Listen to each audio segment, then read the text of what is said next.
પન્યાસ ભદ્રંકર વિજય મહારાજ અહીંયા જ આ રાતા મહાવીર તીર્થ હવે આગળ જતા રાતા મહાવીરજીમાં હતા અને મુછાળા મહાવીરજીમાં કદાચ અને ત્યાં બિરાજમાન હતા. એમની પાસે શ્રાવક આવે કિરણભાઈ, કદાચ બહુ જાણીતું નામ કિરણભાઈ. એટલે ગોડીજીમાં રેગ્યુલર શનિવારના એમના ક્લાસીસ ચાલતા. રાત્રે એમનો સ્વાધ્યાય ચાલે, કિરણભાઈનો ક્લાસ ચાલે એટલે જિજ્ઞાસુઓ જાય 50-100 જણા એમનો વાર્તાલાપ સાંભળવા. બહુ અદ્ભુત અદ્ભુત સાહેબ પાસેથી બધું લાવે. એમનું પ્રેઝન્ટેશન સરસ અને એટલું સરસ સમજાવતા. રેગ્યુલર શનિવાર ભરવા માટે 100, 125, 50, 80, 100 ભાઈઓ આવે, યંગ અને પ્રૌઢ લોકો આવે. તત્વ અને અધ્યાત્મની કોર વાતો બહુ મજાથી સમજાવે. એને કંઈક સરસ ચાન્સ હોય, સારું સ્થાન હોય, અલિપ્તતાનું વાતાવરણ હોય તો સાહેબ તરફથી મેસેજ આવે, કિરણ હમણાં આટલા દિવસ અહીંયા છું, આવું હોય તો આવી જજે. તો કિરણભાઈ જાય, સાહેબને મેસેજ આપ્યો અને સાહેબ ત્યાં ગયા. કિરણભાઈને બોલાવે, સાહેબ પાસે ગયા અને પહોંચ્યા. સાહેબ નવકારસિંહ પૂજા સેવા કહીને આવું છું તરત. તો કે 9:30 આવો. 9:25 કિરણભાઈ પહોંચી ગયા. સાહેબ કંઈક લખતા વાંચતા હશે, બેઠા હતા સાઈડમાં. વંદન કરી હિચકારી પણ પસાય કરી, વાયણા પ્રસાદ કરશોજી સાહેબ પ્રકાશો. 3 દિવસમાં 5, 10, 12, 15 કલાક સાહેબ આપે. બધું નોંધે પણ ખરા, યાદ રાખે, પછી ટાઈમે લખી લે, એમને કામ પણ લાગે પોતાના જીવનમાં બીજાને આપવા. સાહેબ બસ આમ મંગલાચરણ કર્યું. મંગલાચરણ કરી તસ્મય શ્રી ગુરુવે નમઃ બોલ્યા. 2 મિનિટ આંખો બંધ કરી. પન્યાસ ભદ્રંકર વિજયજી મહારાજ. આંખ કરી બંધ. પૂર્વ ભારતનો પ્રદેશ, બિહાર પ્રાંત, કનકખલ ઉદ્યાન.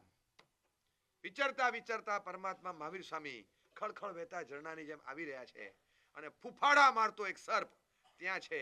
નિર્જન વસ્તી, કોઈ ત્યાં નથી, કોઈ કરતા કોઈ નહીં. અને પરમાત્મા એ કનકખલ ઉદ્યાન તરફ આવી રહ્યા છે. આટલું હજી બોલ્યા ને ત્યાં કિરણભાઈ બોલ્યા, સાહેબ ચંડકૌશિક વાળી વાત. આટલું બોલ્યા સાહેબ, ચંડકૌશિક વાળી વાત. સાહેબ અટક્યા. સર્વ મંગલ માંગલ્યમ સર્વ કલ્યાણ કારણમ પતી ગયું. ચાલો આજે બેસો, વાંચી લો. કે સાહેબ સાહેબ મિચ્છામિ સાહેબ મિચ્છામિ. બસ વાંચવા બેસી જા. અને સાહેબ 1 મિનિટમાં ચોપડી લઈને પોતાનું કામ કરવા માંડે. 1 જ મિનિટમાં એને ખ્યાલ આવ્યો, અરે રે રે રે સાહેબ મિચ્છામિ સાહેબ સાહેબ સાહેબ સાહેબ મિચ્છામિ. કિરણ જોઈએ એવી ભૂખ નથી. ભૂખ લાગે ને ત્યારે આપીશ. કોઈ તારા પ્રત્યે કશું નથી. આ સહજ છે, તારો કોઈ અપરાધ નથી. પણ આજે દિવસ બરાબર નથી, તું બેસી જા. જા. આખી બપોર થઈ. સાહેબે બોલાવ્યા નહીં. સાંજે ગયા, સાહેબ આવું સ્વાધ્યાય કર. રોકાયા. 5 દિવસ માટે બોલાવેલા. 5 દિવસ સવારે બપોરે સાંજે પૂછવા જાય. 5 દિવસ 15 વાર સાહેબે ના પાડી. અને સાહેબને ખરાબ નથી લાગ્યું, નથી લાગ્યું, કારણ કે એ વ્યક્તિ જેવી નથી. 15 વખત પૂછ્યા પછી સાહેબને પૂછ્યું, સાહેબ જઈ શકું? આ વખતે જા, અનુકૂળતા ફરી યાદ કરીશ. હા જા. આશીર્વાદ આપ્યા અને સાહેબ નીકળતા હતા ત્યારે કિરણ અહીંયા આવું. એક આ વખતે તું શું શીખ્યો? સાહેબ બહુ જીવ બળે છે. સાહેબ આ વખતે પહેલી વાર એવું થયું કે કિરણ ખાલી જાય છે. કે કિરણ ક્યારેય નથી શીખ્યું ને, અને ક્યારેય જે નહીં શીખવા મળે એવું તું શીખ્યો આજે. હવે યાદ રાખજે કે શ્રવણ વખતે સ્મરણ ક્યારેય નહીં કરવું. શ્રવણ વખતે સ્મરણ ક્યારેય નહીં કરવું. શ્રવણ પછી સ્મરણ અવશ્ય કરવું, પણ ચાલુ શ્રવણે સ્મરણ ન કરવું. હું જે બોલું એની આગળ આગળ તું સ્મરણમાં ચાલતો હતો તો અહોભાવ ન રહે મારા પદાર્થ પ્રત્યે, અને એ શ્રુત પરિણામ ન પામે, એ જ્ઞાનાજ્ઞાનમાં ન પરિણામે, એ તારા સૂજ પરિણામમાં ન પરિણામે. એટલે આપણી જ્ઞાન પરિણતિ વિકસે એ માટે અહોભાવથી વિમ્ય યો સુનૈ સવ્વમ, વિસ્મિત હૃદયથી અહો પહેલી વાર સાંભળ્યું એવી રીતે સાંભળવાનું, એ રીતે સાંભળવાનું તો આપણામાં પરિણામ પામે. એટલે શ્રવણ વખતે ક્યારેય સ્મરણ ના કરતો. બરાબર? આ પદાર્થ પાઠ તું શીખીને જાય છે, આજ સુધી નહોતો મળ્યો ને, યાદ રાખજે શું પદાર્થ છે. સાંભળવાની બાબતનો કેવો વિવેક, કેટલો સરસ વિવેક. આપણને આમ અંદરથી થાય કે આપણને ખબર પણ હોય તો પણ એ વિસ્મય ભાવ મોઢા પરથી ખસે નહીં, ક્યાંય ખસે નહીં. અને ગૌતમ સ્વામીજી મહારાજમાં જોવા મળે. પરમાત્મા બોલે, છવ્વીએ દવે પન્નતે ધર્માસ્તી ગાય અધર્માસ્તી ગાય. ઓહો, એટલે 9 તત્વ ભણેલા ના આવડે શું ઓહો કરો? તમે 4 જ્ઞાનના ધણી છો, સાચું બોલો. તમને આ 6 નામ નથી આવડતા? આવડે છે, પણ મારા ભગવાનના મોઢે પહેલી વાર સાંભળ્યા. કેટલું સરસ. આહા, એટલું સરસ. એટલે અહોભાવ જે હોય ને, દમ રૂપે દેખાડ રૂપે નહીં, પણ વિસ્મય રૂપે અંદરથી આશ્ચર્યચકિત સ્તબ્ધતા, આ પરિણામ જે પ્રગટે એ આપણા વિસ્મયને જનરેટ કરે છે. એટલે આવો વિસ્મય ભાવ શ્રુત પ્રત્યે જોઈએ, એ ભક્તિ છે. શ્રુતને ગ્રહણ કરતી વખતે પણ એવી ભક્તિ, ગ્રહણ કર્યા પછી સાંભળતા, શ્રવણ કરતા, બોલતા, વાંચતા દરેક તબક્કે ભક્તિ હોય તો એ શ્રુત પરિણામ પામે અને આપણા જીવનમાં આગળ વધારે. અહોભાવ હોય ત્યારે પદાર્થ નાનો મોટો કશુંય નહીં. આપણે ઘણીવાર વ્યાખ્યાનમાં જોવું હોય ને, આમ રૂટીન અહીંયા તો તમારી પાસે ઓપ્શન નથી, ચલો તમે વ્યાખ્યાનમાં આવો છો બરાબર, પણ આમ ઘરે બેઠા હોઈએ, નોર્મલ કોઈ મહાત્મા, નાના મહાત્મા છે, વડીલ મહાત્મા છે, વૃદ્ધ મહાત્મા છે, કોઈ પણ ઉપાસીમાં આવ્યા, આપણે વ્યાખ્યાનમાં ગયા, 1-2 દિવસ ગયા અને પછી એમ લાગે કે આમ છે વ્યાખ્યાન કેવું, આમ ચાલે, એટલે એવરેજ ચાલે, વાંધો. ઘણા કમ્પેરિઝન કરે, આમના જેવું નહીં, આમના જેવું ખરું પણ આમના જેવું તો નહીં, આ કમ્પેરિઝન કરે. આપણે કમ્પેર શા માટે કરવી? વ્યાખ્યાન એ કોઈ બ્રાન્ડેડ વસ્તુ નથી કે મને અમુક જ વ્યાખ્યાન ગમે. વ્યાખ્યાન ચોક્કસ તમારું પ્રેઝન્ટેશન તમારી કળાથી હું કરું ને કે તમને ગળે ઉતરે તો તમને એ વસ્તુ ગમશે, એ મારી ફરજ પણ છે, પણ એનો અર્થ એ નથી કે તમને વ્યાખ્યાનના રસિક બનાવવાના છે. તમારે મારા વ્યાખ્યાનના રસિક નહીં, કોઈ પણ પ્રકારે વ્યાખ્યાન જીનવાણી શ્રવણનું મૂળ રસ પેદા થવો જોઈએ. મારી ફરજ તો એ છે કે હું તમને મસાલો છાંટીને ભાત આપું પણ સાદા ભાત પણ તમને ભાવતા થાય, તમે સાદા ભાત જોઈને પણ આમ લાલચ લાગે તમને, એવી રીતે જાય. આમ ઘણાને હોય સાહેબ, પછી ખરેખર સાહેબ પ્રેક્ટિકલી કહીએ ને સાહેબ, હવે આટલા વર્ષોથી વ્યાખ્યાન સાંભળીએ, હવે થોડુંક એમ થાય કે એક લેવલ વાળું વ્યાખ્યાન હોય ને સાહેબ તો અમને ગમે છે, એક લેવલ વાળું. આ બહુ સાંભળ્યું છે હમણાં મેં, મને એમ પછી ચેક કરવાનું મન થાય કે સારું આપણું વ્યાખ્યાન લેવલ વાળું છે કે નહીં. હા, એક લેવલ વાળું હોય ને સાહેબ તો આપણને ગમે. પછી શું થાય કે ઓલું સાહેબ એની કરતા પછી અમે શ્રાદ્ધ વિધિ, ધર્મબિંદુ ગ્રંથ કેવું કંઈક આમ ઘરે બેઠા બેઠા વાંચીએ ને તો સાહેબ કંઈક નવું જાણવા મળે. સાહેબ પ્રેક્ટિકલી સાચું કહું સાહેબ, ખરાબ ન લગાડો, પછી અમે કોઈક વ્યાખ્યાનમાં જઈએ ને સાહેબ કશું નવું જાણવા નથી મળતું, નથિંગ, કાંઈ નવું જાણવા નથી મળતું. આપણે આવડતું જોઈએ એ જ બધું આવે, એટલે એવું નથી આપણે અનાદર નથી સાહેબ, પણ હવે પછી સાહેબ હવે 1 કલાક કાઢી શકાય, બાકી તો સાહેબ અમને ખબર છે કેટલા બિઝી છીએ, 1 કલાક અમે કાઢી શકીએ તો પછી એના કરતાં ઘરે બેસીને કંઈક વાંચીએ તો નવું જાણવા તો મળે સાહેબ. આમાં નવું કાંઈ જાણવા મળતું નથી. હું તમને સમજાવું ભાઈ, વ્યાખ્યાન સાંભળવું ઇટસેલ્ફ એ જ મોટો આચાર છે. શ્રુતે ભક્તિ એટલે સાંભળો એ આચાર. નવું જાણવા મળે ધેટ ઇઝ એડિશનલ બેનિફિટ, ન જાણવા મળે તો you are not at loss. કારણ કે તમે એ ભૂલી જાઓ કે નવું જાણવું એ તમારા વ્યાખ્યાનનો ઓબ્જેક્ટિવ છે નહીં, એ ખોટો ઓબ્જેક્ટિવ છે, સાવ ખોટો, સદંતર. મને કયો પરમાત્મા દેશના આપે 12 પ્રસદા બેઠી હોય, બેઠી હોય, બેઠી હોય, 12 પ્રસદામાં કેવળી હોય, હોય, હોય. કેવળ જ્ઞાની નવું કંઈ જાણે ના, ના, ના, તો કેમ બેસે? કેમ બેસે? કેવળ જ્ઞાની પણ 12 પ્રસદામાં બેસે જ. હમણાં ભગવાન શું બોલશે એ પણ પહેલેથી ખબર છે અને છતાં બેસે છે. 12 પ્રસદામાં 1 પ્રસદા કેવળીની છે, એ કેમ બેસે? જીનવાણીના ગૌરવની વૃદ્ધિ માટે બેસે. નવું જાણવા ન મળે છતાં પણ એ બેસે, એ જીનવાણીનું ગૌરવ છે, અને એ બેસે ઇટસેલ્ફ એ જ આચાર છે. નવું જાણવું એ ક્યાં આચાર છે? એ તો વધારાનો ફાયદો છે. મને કદાચ નહીં થાય કારણ કે પૂરો ફાયદો લઈને બેઠો છું, પણ એ બેસે તો ખરા જ ને. એટલે આ કેવું છે કે પ્રભાવના રૂપે છે. તમે વ્યાખ્યાનમાં આવો ત્યારે સાચું કહેજો, વ્યાખ્યાન મહત્વનું કે પ્રભાવના મહત્વની? અત્યારે પણ કે 100 રૂપિયાની પ્રભાવના હોય ત્યારે પણ પાક્કું ને? એટલે કેટલા સુધીની પ્રભાવના હોય ત્યાં સુધી વ્યાખ્યાન મહત્વનું, કેટલે સુધીની પ્રભાવના હોય ત્યાં સુધી વ્યાખ્યાન મહત્વનું, ગમે એટલું હોય, બરાબર છે. હવે આપણે વ્યાખ્યાનમાં બેઠા, પ્રભાવના 100 રૂપિયાની છે અને તમે પૌષદમાં છો, 100 રૂપિયાની પ્રભાવના થઈ ગઈ. વિવેકથી તમને કાલે હું આપી દઉં એ જુદી વાત, પણ તમારી પ્રભાવના ગઈ, તમને કાંઈ ફરક નથી પડતો, કારણ કે પ્રભાવના તો બહાર જાય એને આપવાની, તમે તો અંદર જ બેઠા છો. હવે એવું તો ન કરે એક વાર તો બહાર જવું, પ્રભાવના લઈ ધોતિયા નાખીને પાછો લઈ આવું, એવું તો ના કરાય. બેસવું તો પડે જ અહીંયા. એ ગઈ તો ગઈ. હવે આપણે એક ઉપરના લેવલ પર છીએ, પણ એનો અર્થ એ કરી શકાય કે હવે પ્રભાવના વ્યાખ્યાનમાં બધાને આપણને, મારે જો પ્રભાવના નથી જ મળવાની તો મારે વ્યાખ્યાનમાં બેસીને શું કામ છે? હું ઉપર બેસીને સ્વાધ્યાય કરું કે નીચે બેસીને વ્યાખ્યાન સાંભળું? મારે તો આમે 100 રૂપિયા મળવાના નથી, તો હું કેમ જઉં? પ્રભાવના ઔષધમાં રહેલા શ્રોતા માટે ગૌણ છે, બરાબર? એમ એડિશનલ લાભ થાય ને, જે નવું જાણવા મળે તો પ્રભાવના છે. એ તો મળતી પ્રભાવના છે, પતાસાની ખડી સાકરના પૂડાની, એ પ્રભાવના કહેવાય. મૂળ મેટર તો વ્યાખ્યાન સાંભળવું એ જ આપણો આચાર. પછી નવું જાણવા મળે તો ચોક્કસ ફાયદો છે. સારું જાણવા મળે એ માટે પ્રયત્ન કરીએ, બધું જ એકનો એક પદાર્થ છે ને, વિવિધ લોકોના મોઢે સાંભળી ત્યારે કે બધાની શૈલી જુદી હોય, બધાની વાતો જુદી હોય, બધાની માસ્ટરી જુદી હોય. કોઈક અલગ રીતે કે, કોઈક અલગ રીતે કે, કોઈક અલગ રીતે કે, નાની વસ્તુઓને અલગ રીતે રજૂ કરવાની એક અલગ પ્રકારની માસ્ટરી હોય. ત્યારે આપણે કોન્ટ્રાવર્સીથી દૂર રહેવાનું, ત્યારે દૂર રહેવાનું, એમાં કંઈ વાંધો નહીં. પણ આપણે વ્યાખ્યાનમાં જવું કે ન જવું, આમના વ્યાખ્યાનમાં જવાય ને આમનામાં ન જવાય, એવી કોન્ટ્રાવર્સી આપણે ઊભી નહીં કરવી, એ આપણે કરી દેવાનું. પણ આપણા પોતાના વિવેકમાં આવે કે હું વ્યાખ્યાનમાં જઉં, મને નવું શું જાણવા મળે? વ્યાખ્યાનમાં ગયો એ જ નવું જ મારા માટે. કયા ભવમાં પ્રભુના વચનો મને સાંભળવા મળે? આજે તમે વ્યાખ્યાન સભામાં બેસો અને તો જ વિહરમાન અવસ્થામાં રહેલા તીર્થંકરના સંવત્સરમાં જવાનું ક્યાંક મન થશે. આપણે થશે જ નહીં તો મન. જીનવાણીનો રસ એવો કેળવવાનો. શ્રુતે ભક્તિ, સાંભળેલા શ્રુત ઉપર, વાંચેલા શ્રુત ઉપર આદર અને બહુમાન ઉછળે. નવું જાણ જોકા આવે એ વ્યાખ્યાનના કારણે નથી આવતા. અધૂરી ઊંઘ અને રસના કારણે. દુકાનમાં બેઠા જોકા નથી આવતા. દુકાનમાં બેઠા એટલે જોકા નથી આવતા. વ્યાખ્યાનમાં આપણે ઇન્વોલ્વમેન્ટ નથી લાવતા તો જોકા આવે. એટલે જોકા આવે. ઘણીવાર મુદ્રા એવી હોય, ટેકો લઈને શાંતિથી બેઠા હોય, તમે ટેકો છોડી દો તો જોકા ના આવે. જોકા ના આવે. એટલે આટલું નાનું ટેબલ રાખતા ભુવન ભાનુસુરી મહારાજ, આટલું નાનું રાઉન્ડ ટેબલ હોય અને બેઠક કેટલી, આપણી થાળી છે ને તમારી જે નીવી વાળી થાળી, એ થાળી એટલી જ બેઠક અને ટેકો નહીં, ખાલી ગોળ 3 પાયનું ટેબલ. સાહેબ વિહારમાં સાથે હોય, આની પર રાત્રે બેસે. સાહેબને લખવાય દિવ્ય દર્શન, આની પર બેસવાનું, આની પર જ, કોઈ દિવસ ખુરશી નહીં.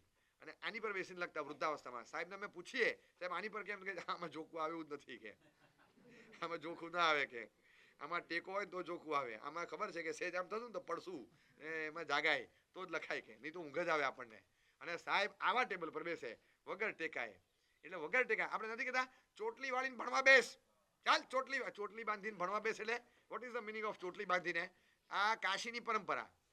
આ પંડિત ભણે ને, આ રિયલ પરંપરા છે. એ ભણે ત્યારે જોકા આવે ને, આમ જોકા આવે એટલે પછી આમ ભીતની બાજુમાં બેઠો હોય, પાછળ ભીત હોય ને, માથાના લેવલ પર ભીતમાં ખીલો લગાડે. ખીલાની સાથે એની ચોટલી રાખતે લોકો, શેંડી. એ ચોટલી બાંધી દે ત્યાં.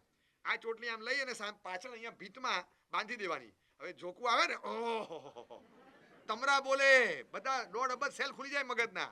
જે જોકું આવે ને, જે માથું ખેંચાય ને વાળ, આમ બીજી જિંદગીમાં જોકું ના ખાય. આને કહેવાય ચોટલી બાંધીને ભણવા બેઠો. આ મૂળ પરંપરાથી આપણી. જોકું આવે, હવે આવું તો કંઈ થતું નથી વ્યાખ્યાન માટે, હું શું કહું બીજું. પણ જોકું આવે તો આપણે વ્યવસ્થા એવી કરવી જોઈએ કે જોકું આવે જ નહીં. જોકું આવે ત્યારે એવી વ્યવસ્થા રાખવાની. એટલે આપણે વિવેકપૂર્વક સાંભળતી વખતે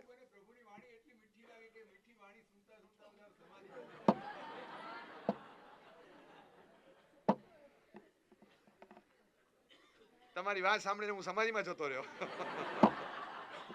બહુ મીઠું લાગ્યું. સાહેબજી ઘણી બધી વાર જેમ આપ પીરસો છો એમ બધાના ટેસ્ટ અલગ અલગ હોય, બરાબર? તો અમે જેમ રેસ્ટોરન્ટ્સમાં જઈએ તો જ્યાં ભાવતું હોય ત્યાં જઈએ, તો એવી જ રીતે અમે જ્યાં ભાવતું હોય ત્યાં આવીએ, ન ભાવતું હોય ત્યાં ન જઈએ. તો એમાં રસનો વિષય ન ભાવતું હોય ત્યાં ન જઈએ એવું ન હોય. ન ભાવતું હોય ત્યાં કદાચ ઓછું લઈએ, ત્યાં આપણને ભાવે ઓછું પણ ખાય તો ખરા ને. હું તમને કહું, સાચું બોલજો, એકદમ સાચું બોલજો, એકદમ સાચું, જરાય ખોટું નહીં. મીઠી નેવી ની જેટલી ખાટી નેવી ભાવે છે, એટલે ખાટી નેવી દિવસે કાંઈ નહીં ખાવ ને, કાંઈ નહીં ખાવ, તૂટી પડવાના છો. તૂટી પડશો કે નહીં? મને ખાલી એટલું કે આવતા રવિવારે ખાટી નેવી આપું છું, બરાબર? હા. હવે ખાટી મીઠી નેવી કરતા ખાટી નેવી ભાવે તો ખાટી નેવીમાં નહીં અડવાનું ને, કારણ કે આપણે તો ટેસ્ટ વાળા છીએ, બરાબર? બરાબર, જોઈ લઈએ ખાટી નેવીમાં શું થાય છે. હા હા હા, આંબેલ કરતા સારું છે. બસ બસ, જ્યાં વ્યાખ્યાનમાં તમને એમ લાગે ને કે આ મહાત્માનું સરસ, એવું નથી લાગતું, એ ગમે તેવા પણ હવારે કચકચ થઈને એની કરતા તો ઘણું સારું છે. બસ એવું લગાડવાનું. તમે આ રીતે આ પોઝિટિવ એપ્રોચ કીધો ને, એમણે એવો લગાડો, તમને ગમે જ. કદાચ કોઈકની રજૂઆત આ જુદું છે, પણ પ્રભુના વચનો, પદાર્થો, આ સરસ પદાર્થો આપણને જે મળ્યા, આવા યુનિવર્સલ ટ્રુથ આપણી સામે રજૂ થાય, એની એક ઇમ્પેક્ટ છે, અસર છે, એ આપણા સુધી પહોંચે ને, એ પરંપરા. તમે આજે ઉજળા છો ને, આ બધા શ્રાવક વર્ગને કહું, તમે આજે ઉજળા છો એ બે મોટી મહાન પરંપરાના આધારે ઉજળા છો. એક શ્રમણ પરંપરા, એક શ્રવણ પરંપરા. આ બે પરંપરા ન હોત તો તમે સાફ થઈ ગયા હતા. છે 5 વર્ષ એક શહેરમાં સાધુ પગ નહીં મૂકે ને, અમદાવાદમાં 5 વર્ષ જો એક સાધુ ન જાય, અમદાવાદ 5મા વર્ષે અમૃતસર હોય અને 15મા વર્ષે અમેરિકા હોય, કાંઈ ન બચે અમદાવાદમાં. આજે પોળે પોળે, ગલીએ ગલીએ, નાકે નાકે ઉપાશ્રય છે. એ મહાત્માઓને સ્વામી ભગવાન તો કંઈ ના કરે, એ બેઠા જે કંઈ કરતા તો છે જ નહીં. 15 વર્ષથી અહીંયા જ છે. અરે 15 વર્ષથી અહીંયા છે, એ છે એની જ તાકાત. પારાની ટીકડી જોઈ, એ શું કરે? કાંઈ કરે નહીં. 40 કિલોની ગુણમાં પડી હોય, એ કરે કાંઈ નહીં, પણ એ પડી રહે. ધનેરું એકે ના આવે, જીવાત ના આવે. એ અસ્તિત્વ પ્રભાવી છે. એ પારાની ટીકડી હોય છે એવી અસર આ મહાત્માઓની છે. આજુબાજુમાં ખાલી પડ્યા રહે તમને એમ લાગે એ પડ્યા નથી રહેતા. જે ઉર્જા આપે છે એના થકી આપણામાં આચાર ઘડાય છે ને પડાય છે. ધર્મલાભ બોલી આવ્યા અને જતા રહ્યા, 1 મિનિટમાં નીકળી ગયા. પણ એ ઘરે ખાલી પગ મૂકીને ગયા, પગ તો બહાર નીકળી ગયા પણ છાયા પડી રહી, એના ઓરા પડી રહી, એના વાઇબ્રેશન્સ પડ્યા રહ્યા, એના સંયમનું તેજ મુકતા ગયા અને તમારા ઘરમાં સારા બે વિચાર પ્રગટશે.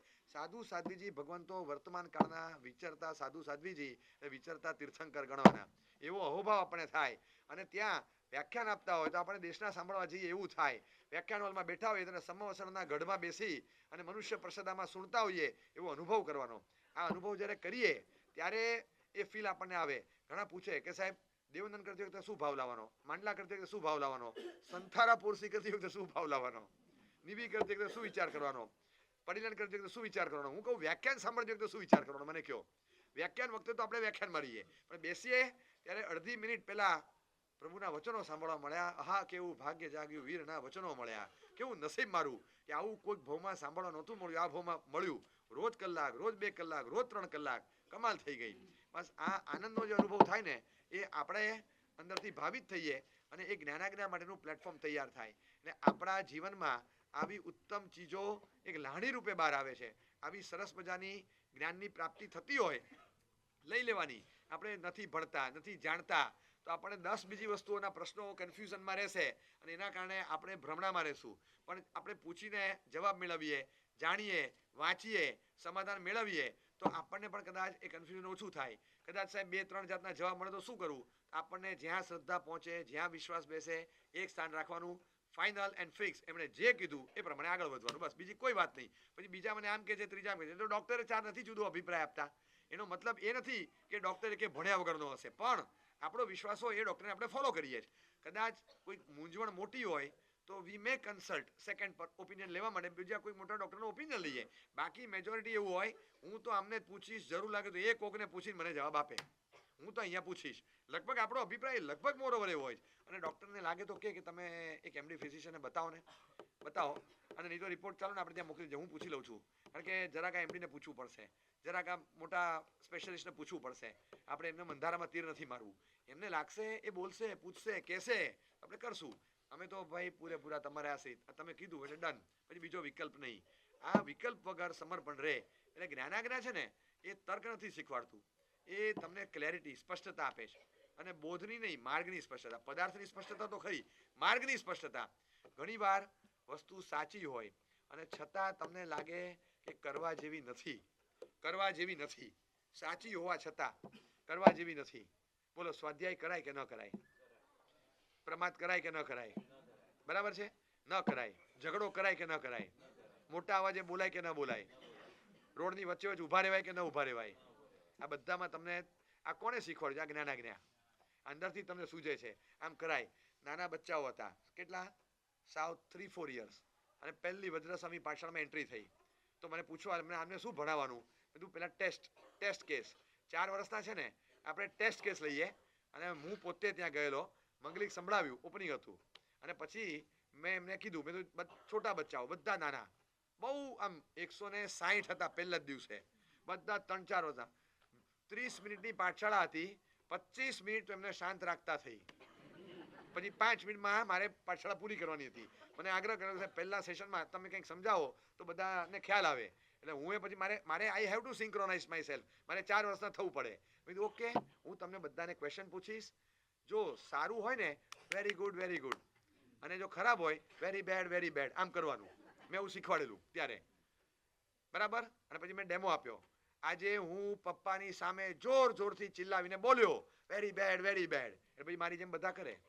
આજે મેં ભગવાનની પૂજા કરી વેરી ગુડ, વેરી ગુડ, અને પછી મેં ચાલુ કર્યું. હું 20 વાર બોલ્યો, 20 વાર કોરસમાં સાચો જવાબ આવે. આજે મેં બહારનું ખાધું વેરી બેડ, વેરી બેડ. આજે મેં રાત્રે ખાધું વેરી બેડ, વેરી બેડ. આજે હું આંબેલ ખાતામાં પીરસવા ગયો વેરી ગુડ, વેરી ગુડ. આજે હું મારા સાહેબને ગોચરી માટે બોલાવવા ગયો વેરી ગુડ, વેરી ગુડ. આજે મેં સામાયિક કર્યું વેરી ગુડ, વેરી ગુડ. હવે મને એ કહ્યું કે આમને શીખવાડ્યું કોણે? Weather it is good or bad, ક્યાં શીખવાનો ટાઈમ ને ઉંમર છે? આ જ્ઞાનાજ્ઞા એમની. તમે સમજ્યા? 4 વર્ષની અંદર જે જોયું છે ને તમે ભૂલી જાઓ. આ છે ને એન્ટીના છે, આ ડિસ્પ્લે છે. ડિસ્પ્લે મોડું ચાલુ થાય. એન્ટીના તો જન્મ્યા ત્યારથી ચાલુ જ હતું. Antenna was on. એ જે જોવે બધું રિસીવ કરે છે. મોટા થાય પછી ડિસ્પ્લે પરથી રિલીઝ થાય ત્યારે આપણને ખબર પડે લે આને આ ગ્રહણ ક્યારે કર્યું. એ તો નાનપણથી જોતા હતા. હવે આ જ્ઞાનાજ્ઞા એમને હવે આપણે હે ને ઉપાદેની વાત કરીએ. વેરી બેડ એટલે હે અને વેરી ગુડ એટલે ઉપાદે. આ હે ને ઉપાદેની વાત એને આ પરિભાષામાં શીખવાડે. ટેકનિકલી એને ખબર ના પડે અને બીજું કંઈ ના પડે. આ બધા હોય આ તમે અહીંયા બધા વાસ્કેપ નખાવા આવે ને પરમ દિવસે બધા ત્રીજી પ્રદક્ષિણામાં વાસ્કેપ લઈને જાય. ઘણા બધા ભાગ્યશાળીઓ બહારના નાના છોકરાઓ કર્ટસીથી એકદમ વાસ્કેપ નાખું થેન્ક યુ વ્યાખ્યાન થેન્ક યુ આમ કહીને જતા હતા. આશ્ચર્ય લાગે એમને. હવે આ થેન્ક યુનો અર્થ શું થાય? ઈચ્છા મનુષ્ય ઠીમ એ જ થાય. ટેકનિકલ લેંગ્વેજ છે પણ એ કર્ટસીથી જે બોલે છે એ એની ભાષામાં બોલે તો આપણે એને આપણી ભાષામાં રિસીવ કરવાનું હોય. બાળક હે ને ઉપાદેય શબ્દ નથી જાણતો પણ વેરી ગુડ ને very bad it means that આ જ છે. હવે એને આજે સમજણ પડી ને બસ આ નાની ઉંમરમાં એને સમજણ તો પડી જ છે. બસ આ જ વસ્તુ છે. આપણો વિવેક હોય કે એને શું દેખાડવું ને શું ન દેખાડવું અંદરથી સૂજે. ઘરમાં નાનું બાળક રમતું હોય 6 વર્ષનું 8 વર્ષનું પપ્પા છાપું વાંચતા હોય અને છાપામાં હેડલાઇન આવે કે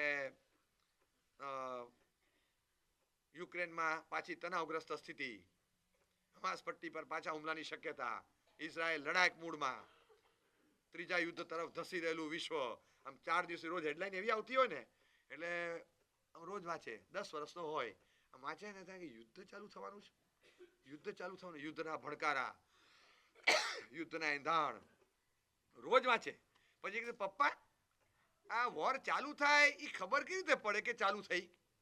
how does the war start? એટલે તરત આમ પપ્પા મૂડમાં આવી ગયા એકદમ. છોકરાએ મને પૂછ્યું બહુ સરસ. આમ ચોપડી બંધ કરી છાપું મૂક્યું, ચશ્મા કાઢ્યા. બેટા અહીંયા આવ જો હું તને સમજાવું. સપોઝ બેસ બહુ સરસ ક્વેશ્ચન છે. How does the war start? જો સપોઝ ભારત પાકિસ્તાન ઉપર એટેક કરે બરાબર. સપોઝ ત્યાં બેન આવ્યા ચા ખાકરો બધું ટ્રે મૂકી અહીંયા. તમે કોઈ દિવસ જૂનવાણી વિચારની બહાર નહીં આવો. અત્યારે ભારત પાકિસ્તાન ઉપર એટેક કરવાનું છે કે રશિયા યુક્રેન પર કરવાનું છે? અત્યારે તમે કયા જમાનાનું શીખવાડો છો? અત્યારે કોઈ વાત છે ભારત પાકિસ્તાનની? કોઈ વાત જ નથી. શેના તમે શીખવાડો તો અપડેટ માહિતી આપો. જે ચાલતું તો તું ચૂપ રહીશ. હું જે શીખવાડું જો તમે ખોટી વાત ના કરો. દરેક વસ્તુમાં દલીલ કરવી અને ખોટી વાતને પકડી રાખવી, સાચું નહીં સ્વીકારવું આ તમારી ટેવ છે. તારી બધી વાત સાચી છે પણ મારી દરેક વાતને તોડી પાડવી આ તારી ટેવ નથી. તો કે જો તમે છે ને ખરાબ લાગશે બાજુના 4 પાડોશીને પૂછો અને કોઈ પણ માણસ કે તો તમે કયો હારી જાવ. તમે 5 જણને પૂછો કે અત્યારે ભારત પાકિસ્તાન પર હુમલો કરે એમ છે કે રશિયા યુક્રેન પર હુમલો કરે એમ છે. તમે કોઈને પણ પૂછો એ કે તને શું જાય ગમે તેની પર કરે. પણ હું એને ધારો કે સપોઝ એમ કહીને એઝ્યુમિંગ ફોર અ વાઇલ હું એમ કહીને બોલું પણ તને વાંધો શું છે? તો કે વાંધો એ છે કે તમે છોકરાને વર્તમાન સંદર્ભમાં કરંટ રિલેવન્સમાં એને સમજાવતા શીખવાડો તો છોકરો આગળ વધે. આ જૂનું ઘસડી પીટી રેકોર્ડમાં તમે સમજાવી રાખો છોકરો આગળ ના વધે. કે તું તારી ટેવ સુધાર. છોકરો પપ્પા આઈ ગોટ ઇટ. હા પપ્પા મમ્મી પ્લીઝ ચીલ મમ્મી chill. I asked for just a theory. You are presenting a demo. છોકરો સમજી જાય. આટલો વિવેક ન હોય મમ્મી પપ્પામાં કે છોકરો સમજણો થયો છે એટલીસ્ટ એની સામે તો બબાલ ન કરીએ. કાલે આ રિલીઝ થશે બધું ત્યારે આ રિલીઝ ના થાય પણ રિસીવ તો થાય છે ને બધું. છોકરો શું શીખશે? ભવિષ્યમાં પરણશે નહીં, બોલવાની ભાષા નહીં શીખે. આપણે જે ભાષા એના મોઢામાંથી બહાર કાઢવા માંગીએ ને એની સામે એ જ બોલવાની. એટલીસ્ટ કે હવે છે ને તને જરા કેવું પડે એમ છે પણ હવે જવા દે. આની સામે નથી કહેતો. હું સાંજે પછી શાંતિથી કહીશ. અત્યારે નહીં. અત્યારે બેઠો છે ને એ નહીં. હું કહું છું નાના છોકરાને સસરા કરતા જેઠ કરતા મારા સાહેબ કરતા ભગવાન કરતા મોટા સાક્ષી માનો. જે મારા સાહેબની સામે હોય તો ના બોલાય. જેઠ બેઠા હોય તો આવી રીતે ના બોલે. સસરા બેઠા હોય તો આવી રીતે ના બોલે. છોકરો છે ને એની કરતા ચડિયાતો છે એમ સમજીને એનું મર્યાદા જાળવો. તો છોકરો બેઠો સાંભળે એમાં એની શેની શરમ? છોકરાની પણ શરમ રાખવાની. એની શરમ રાખશો ને તો છોકરો સરખો રહેશે ટ્રેક પર. એ આપણું જોઈને શીખશે કઈ ભાષા બોલવી. આ લેંગ્વેજ બોલતા શીખી જાય. એની સામે આવું ના હોય. આપણે એમને ન હોય પણ કદાચ હોય તો એટલો વિવેક કે આની સામે આ ભાષા ન બોલાય. એ શીખશે. આ ન બોલાય આટલું ખાલી મનમાં આવે ને. અરે તમને કહું કે આ વિવેક છે, આ જ્ઞાનાજ્ઞા છે. અને કેવું ગુજરાતની અંદર સૌરાષ્ટ્રના પંથકમાં ફરતો બારવટીયો હતો. અને એ જ્યારે બારવટીયો ફરતો હોય ને જોગીદાસ ખુમાણ એવો બારવટીયો. અને ચાંપરાજ વાળો, આ બધા બારવટિયાઓ હતા. આ ચાંપરાજ વાળો જ્યારે ફરે ત્યારે એની હાક વાગે, ગલીઓમાં, જંગલોમાં, કોતરોમાં એના નામની હાક વાગે. આ ચાંપરાજ વાળાને પકડવા માટે અંગ્રેજ સલ્તનતે ઇનામો જાહેર કરેલા, હજારોના મોટા ઇનામો. પકડાતો નહોતો. એક વખત આ ચાંપરાજ વાળો કોઈક જગ્યાએ હતો, અંગ્રેજ ઓફિસર હતા, એમને જરા પ્રોબ્લેમ હતો, એ આવ્યા કે મારે જરા ઘરે જવું પડશે. અચાનક કેમ? અરે my wife is suffering from heavy stomach એક. એને પેટમાં ગોટો ચડ્યો, મૂળ પેટમાં ગરબડ છે, પેટમાં એવું દુખે. આને તો ડોક્ટરને બોલાય, આને બોલાય, ભલભલાને સર્જન સુધી બધાને બોલાવી લીધું. આ દવાને ઓઇન્ટમેન્ટ ને બધું. ઓલા બેને તો હાય હોય કર્યા આમથી આમ તરફડિયા મારે, એવું પેટ દુખે. અને કે હવે કઈ છે જ નહીં. આપણા જોડે કે શું થયું? અરે કે એમને ઉભા રહો, કે ગમે એવો દુખાવો હોય, મૂળમાં વાયુનો ગોટો ચડ્યો, ચાલો તમને કરી આપું, કે હું દવા આપું, કે હું દવા આપું, બેનને સારું થઈ જશે મેડમને, ઉભા રહો. અને એક ગ્લાસ આપો ને, ગ્લાસમાં પાણી લીધું, આખો ગ્લાસ પાણીથી ભર્યો. Please 5 minutes. બહાર ગયો, હું આવું છું. 5 મિનિટ ક્યાંક ગયો, આવ્યો, એને આપી દો. ઓલા ભાઈને તો ડર લાગ્યો કે હવે આમાં એને નાખ્યું શું. અરે ટ્રસ્ટ મી, મારી પર વિશ્વાસ રાખો, આપી દો. તો કે ત્યાંમાં શું કર્યું? અરે તમે તો આ થોડું પાણી પીધું, એને લો મેં પીધું, હવે ઇટ્સ ઓકે. પછી વિશ્વાસ બેઠો. આ ગોરિયાનો તો ડર લાગ્યો પાછો કે આમાં હું નાખીને આવ્યો, કે સાઇનાઇડ નાખ્યું કે શું થયું? થોડું પીધું, અને તમારી તો જાવ આપો કહું છું, મેડમને સારું થઈ જશે. આપ્યું, કલાકમાં મેડમ ઊભા થઈ ગયા. ઓલો ગોરિયો તો આવ્યો. હા, the product was from which pharma company? Can you please give me the name? અમારે આ કંપનીની સાથે કોલેબોરેશન કરવું છે. અને જે લાંબુ, અરે કે તું છોડ ને ભાઈ, કોઈ ફાર્મા કંપની નથી, આપણી ઘરની કંપની, છોડ. બોલો પાછળ નહીં, તમારે મને કેવું જ પડશે. અરે હું તમને ના કહું, બહુ પાછળ પડો તો કે સાંભળ, આમાં કંઈ નાખ્યું નથી, હવે ઉછળતો નહીં, કૂદકા મારતો નહીં, બેસી જા પહેલા.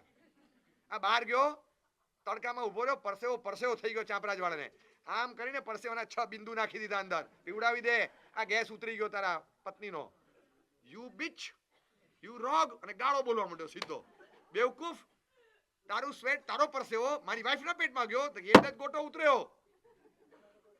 ઇમ્પોસિબલ. તો કે કઈ નહીં, ચેક કરાવવું હોય તો કરાવી લે.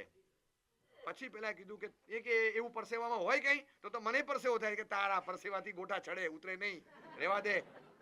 એ તો ચાંપરાજ વાળાના પરસેવામાં જ તાકાત હોય. અને પછી ચાંપરાજ વાળાએ આ બયાન આપ્યું છે, આ નોંધાયેલું છે, એનો ઇન્ટરવ્યુ લેવાનો. ચાંપરાજ વાળાએ બયાન આપ્યું, when I was a kid, હું નાનો હતો, ઘોડિયામાં સૂતો હતો, મમ્મી હાલડા ગાતા ગાતા હિંચોળા ખાય, અને મમ્મી આમ એકદમ આમ હાલડા ગાતા ગાતા આમ હિંચકા મારે, હિંચકા ખવડાવે. હું નાનો હતો, ઊંઘાડવા માટે હિંચકા ખવડાવે, અને હાલો કરતા હતા, અને મારું ધ્યાન આ મમ્મી તરફ હતું. અચાનક 2 વર્ષ લગ્નને થયા હતા, હું તો ખાલી 8-10 મહિનાનો, અને મને ખબર નથી, પણ મને આ સ્ટોરી મારા પપ્પાએ કીધેલી. અને આમ હિંચોળા ખાતા હતા, હિંચકા નાખતા અચાનક મારા પપ્પા આવ્યા, મમ્મીના ગળામાં હાથ નાખીને પાછળથી એમની ઉપર આમ ઝૂક્યા, અને મમ્મી કીધું બસ ઉભા રહો, એકદમ ઝટકો માર્યો. પપ્પા પાછા આવ્યા, શું કરો છો? પણ છોકરો જોવે છે. બસ આટલું બોલ્યા. 10 મહિનાનો છોકરો આમ જોતો હતો કે તમને કઈ, અને જોયું ને મમ્મીએ, તો આ છોકરો આમ હતો, આમ ત્રાસી, કે બરાબર કે અમારી સામે નજર હતી. મમ્મીને એટલું બધું લાગ્યું, અરે શું કર્યું. કંઈ જ ખરાબ નહોતું, કંઈ જ એવું ખરાબ નહોતું. બહુ જ ઈઝી વસ્તુ હતી, બહુ કેઝ્યુઅલ વસ્તુ હતી આ કપલ લાઈફમાં. એટલું બધું લાગ્યું આઘાત. 15 મિનિટ એકલા જઈને રડ્યા, અને મારા મમ્મીએ છાટ કરતી જબાન ખેંચી અને સુસાઇડ કરી નાખ્યો. મારા છોકરાની હાજરીમાં મેં જે કર્યું છે એના સંસ્કારની પથારી ફેરવી નાખી. એક માતા તરીકે હું ગેરલાયક ઠરી. આ મરી ગઈ મારી માં. નાનપણથી મેં જોઈ નથી. હું બધાએ પૂછ્યું કે મારી માં ક્યાં, અને મારા પપ્પા રડે. પછી એકવાર સમજણો થયો, કીધું બેટા તું એવી માતાનું ફરજન છે, ક્યાંય ખોટા ધંધા ગમે તે કરે પણ સ્ત્રી પર આંખ નહીં નાખતો. તું કોનું ફરજન છે એને યાદ રાખજે. આજે તારી માં નથી, આ ગુનો તારા બાપનો છે. મારા મનમાં કોઈ ગલત ખ્યાલ નહોતો, બીજે ક્યાંય નહીં, મારી પત્નીને હાથ લગાડ્યો, પણ તારી હાજરી છે ને, તું જોતો તો એને બહુ લાગી આવ્યું. આ જ્ઞાનાજ્ઞા શું વિવેક છે, કેવો પરમ વિવેક, કે આ રીતનું કશું ખરાબ ન લાગે, પણ આપણને આ જે સૂચે ને કે છોકરાની હાજરીમાં પણ અમુક વસ્તુ થાય ને ન થાય, સોશિયલ લાઈફમાં બધે આપણી પવિત્રતા, મર્યાદા તો ખરી, સૌથી મોટી જ્ઞાનાજ્ઞા છે. આ સૂજે અંદરથી કોને? બસ આ સૂજે. એટલે આવી રીતનો જે સુઝાવ આવે ને, એ પણ આમ એટલો યોગ્ય ને ઉચિત લાગે. રસ્તે જતા હોય ને સ્કૂટરમાં, પતિ પત્ની આમ બેઠેલા હોય, સ્કૂટર પર અડીને બેઠેલા હોય, અમારી બાજુમાંથી પસાર થાય, ઘણીવાર બેન નીચે ઉતરી જાય, ઘણીવાર આમ સહેજ આમ અલિપ્ત થઈ જાય, સંકટો ન થાય એનું ધ્યાન રાખે, અને પછી સ્કૂટર પસાર થાય. આ તમે જોયું હોય, એ જ્ઞાનાજ્ઞા છે. સ્વયં એમની મર્યાદા કોઈએ કીધું નથી એટલે, પણ સ્વયં જે સૂજે ત્યાં મર્યાદા હોય છે. એવી રીતે કોઈ ભાગ્યશાળી મોટેથી બોલતા હોય, બબાલ ચાલતી હોય અને કોરિડોરમાંથી પેસેજમાંથી દાદરા પરથી અવાજ આવે, ધર્મલાભ પધારો સાહેબ, 1 સેકન્ડમાં સાયલેન્સ, બધું બંધ. ફોન પર રાડી ચાલતી હોય કોઈ ક્લાયન્ટ સાથે, બધું પછી વાત કરું છું, મૂકી દે ફોન. પધારો સાહેબ, પધારો સાહેબ, પધારો સાહેબ, એકદમ શાંતિથી. કે ક્યાં પણ આટલું મોટું એકદમ હોરર પિક્ચર ચાલતું હતું, પણ ઇન્ટરવલ કા શેષ ભાગ, મૂવી કા શેષ ભાગ ઇન્ટરમિશન કે બાદ વચ્ચે ઇન્ટરવલ પડી ગયું. તો આ જ્ઞાનાગ્રા છે કે મહાત્મા આવ્યા છે, એમની હાજરીમાં બધું ના હોય. આ રીતે જે અટકે ને આ જ્ઞાનાગ્રા છે. એટલે આપણી પોતાની અંદરથી સૂઝ પ્રગટે કે અત્યારે આવું ના થાય. તમે સાંભળશો કે તીર્થંકર પરમાત્માના ચરિત્ર ગ્રંથોમાં બહુ સરસ વાત આવે છે કે તીર્થંકરનો આત્મા એ ચિત્રપટ્ટાવલી જોવા ગયા અને એ ચિત્રપટ્ટાવલી જે જોતા હતા, એ ચિત્રપટ્ટાવલી જોતા એક દ્રશ્ય આવ્યું અને એ દ્રશ્ય જોવામાં સ્નાન, નદીનો કુંડ છે અને ત્યાં બધા અનેક પુરુષો સ્ત્રીઓ બધા સ્નાન કરી રહ્યા છે. એ પોતે એ દ્રશ્ય જોયું, ચિત્રમાં કોતરેલું, નોટ વિડીયો, નોટ ચલચિત્ર નથી, ચિત્ર છે. એ જોયું અને ચિત્ર જોતા એકદમ આમ ભાવ વિભોર બની ગયા. એ ચિત્ર જોતા અને ચિત્ર જોતા 1 મિનિટ માટે આંખ ઠરી અને તરત આમ બાજુમાં જોયું તો બાજુમાં જ એ બાજુનું જે ચિત્ર હતું એ ચિત્રમાં એની સગી બેન ઊભી છે ઝરૂખામાં, એવું પણ એક ચિત્ર હતું. રાજપુત્રએ આ રાજકુમારે જોયું ને જે દ્રશ્ય, એ ત્યાં બાજુમાં એની બેન ઊભી છે અને એ કોઈ ઝરૂખામાં ઊભી છે એવું એક ચિત્ર હતું. બાજુમાં આ એક જરા શૃંગારિક ચિત્ર હતું. એ જોતા ખ્યાલ આવ્યો, અર મારી બેન અહીંયા ઊભી છે ને હું શું કરું છું. ચિત્રમાં ઊભેલી બેનની શરમ નડી, નીચી આંખે તરત નીકળી ગયા. આ શું દ્રશ્ય છે, કેવું અદ્ભુત દ્રશ્ય. નાનકડી વાતો જો બિટવીન ધ લાઇન્સ આપણે ઘણું સમજતા હોઈએ છીએ. આપણે નાના મેસેજીસ છે ને જીવનમાં લેવાના. આપણે ઘરમાં જઈએ, આપણે આપણા વ્યવહારમાં રહીએ, ટી શર્ટો પહેરીએ, જીન્સ પહેરીએ, કોઈ તમારી જે વેશભૂષા રાખો. એટલું થઈ શકે કે જીન્સ ટી શર્ટ આપણે પહેરીએ ત્યારે પ્રિન્ટેડ અક્ષરવાળા મેસેજવાળા ટી શર્ટ નહીં પહેરવાના, ખાલી એટલું જ. જ્ઞાનની આશાતના તો છે જ, બીજા પણ ઘણી રીતે મર્યાદા જળવાશે. ખાલી માત્ર અક્ષરવાળા નહીં પહેરવા. આટલું માત્ર રાખશો ને તો પણ ઘણા બધા લોકો લપસતા અચકી જાય. આટલો નાનકડો વિવેક આપણામાં હોય. સાહેબ પ્લેન મળતા જ નથી. You create the demand. Market તો બધું આપશે, તમે માગો એ આપે છે. એટલે તમે ડિમાન્ડ ઊભી કરો. એક પણ અક્ષર છાપેલું હોય, મેસેજ હોય અહીંયા, એવું એક કે ટી શર્ટ નહીં પહેરવું. ખાલી એટલી જ નાની વસ્તુની ના નથી, વસ્તુ ઉપર પ્રિન્ટિંગની ના. અને એ તો આપણે કરી શકીએ. જ્ઞાનની આરાધના કરી, સામે જ્ઞાનની આરાધનાનો એક રસ્તો બંધ, કાલથી છોડી દીધું. આ વસ્તુ જીવનમાં ક્યારેય નહીં આવે. આ નાની વસ્તુ એક અંદર જીવનમાં આવશે ને, એ અનેક રીતે મર્યાદા, ખોટી રીતની નજરો પડતી અટકે. આ બધું આપણે બચીએ. આ નાનકડો વિવેક આપણા જીવનમાં આવે. આ જ્ઞાનાગ્રા છે, મને આવું સૂજે, એ નાનકડો વિવેક આપણામાં આવે ને તો ઘણા બધાના જીવનમાં આપણે પરિવર્તન લાવી શકીએ. જ્ઞાન એ છે ને વ્યવહારમાં આપણે વાંચીએ, લખીએ, સાંભળીએ, બોલીએ એટલું જ નથી. અંદરથી જે ઉગે ને એવું ઘણું જ્ઞાન છે. આ બધું અંદરથી ઉગવું જોઈએ વ્યક્તિગત રીતે આપણને. બસ આટલું ખાલી જો આવડી જાય તો આપણા જીવનમાં શ્રુતની ભક્તિ સ્થિર થશે, વિવેક પ્રગટે અને ક્યાંય બીજાને દ્રવ્યાત્મક કે ભાવાત્મક નુકસાન ન થાય એની કાળજી આપણે રાખીએ.